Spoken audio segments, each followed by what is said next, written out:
नमस्कार दोस्तों, आप सभी लोग कैसे हैं?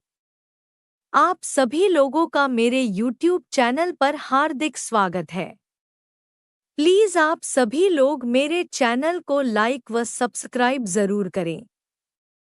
आइए आज नाग पंचमी के विषय में जानकारी करेंगे। साथ ही कथा भी सुनेंगे। एक बार किसी गांव में एक किसान रहता था। किसान के एक बेटी और दो बेटे थे। किसान बहुत मेहनती था। अपने परिवार के पालन पोषण के लिए वो खुद हल चलाता था। एक दिन हल जोतते हुए किसान ने गलती से एक नागिन के अंडों को कुचल दिया और सभी अंडे नष्ट हो गए। नागिन खेत में नहीं थी।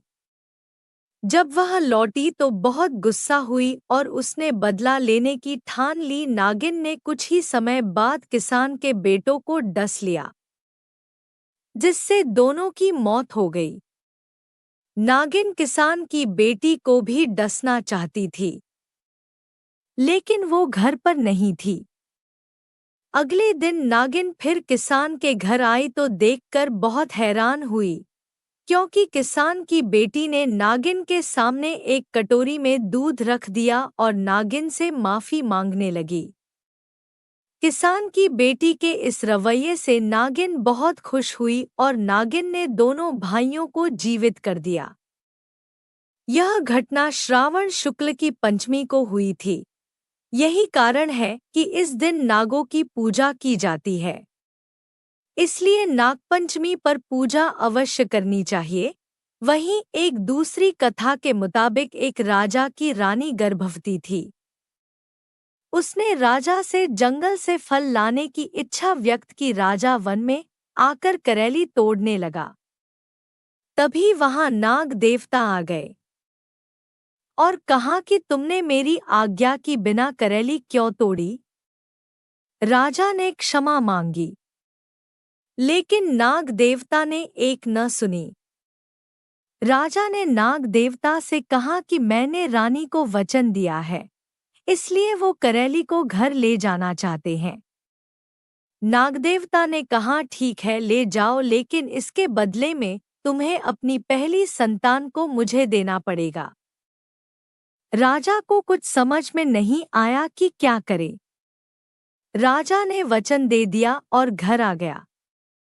घर आकर राजा ने रानी को सारी बात बताई। रानी ने एक बेटे और एक बेटी को जन्म दिया। कुछ ही दिनों में नाग राजा के घर संतान लेने पहुंचा।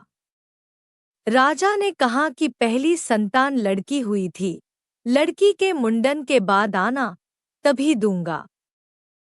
राजा की बात मानकर नाग वहां से चला गया। नाग फिर आया।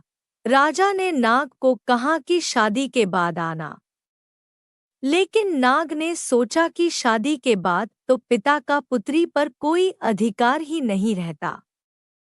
इसलिए नाग ने लड़की को उठा ले जाने की योजना बनाई।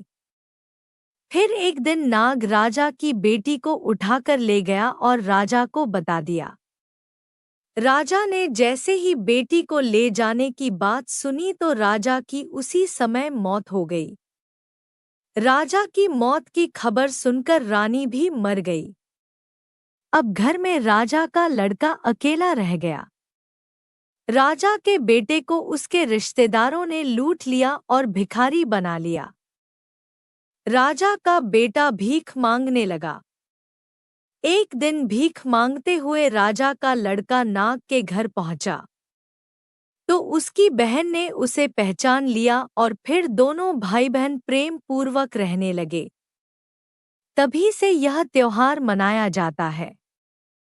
अगर आपको यह जानकारी अच्छी लगी तो मेरे वीडियो को लाइक करें और साथ ही मेरे चैनल को सब्सक्राइब करना ना भूलें। धन्यवाद।